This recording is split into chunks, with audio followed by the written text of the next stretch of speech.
Ako po si River Sildura, operator ng DTF machine dito sa DT Dumaguete. Nagamit po ito ng 6 na araw na may total na 119 meters. Ito naman po yung printer head.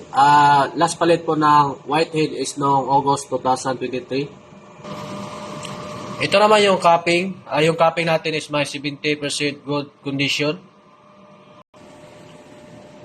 Head clean.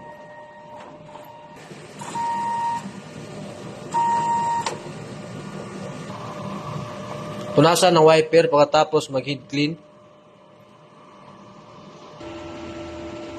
Nozzle test.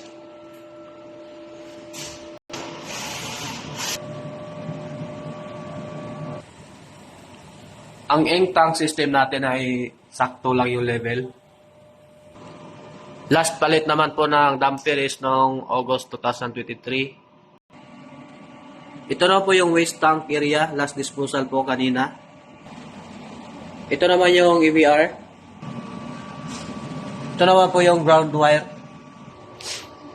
Ito naman yung stock namin na SIM-YK, white, used ink, used cleaning solution. Ito naman yung DTF powder at media. Ito naman yung consumable monitoring. Wala po akong nakonsunosayan. Magenta. Sa yellow isa. Sa black wala. Sa white ink 3. Sa DTF powder 5. Ito naman yung daily output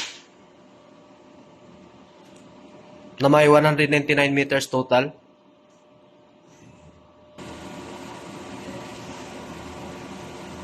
At ito naman po yung printer daily checklist.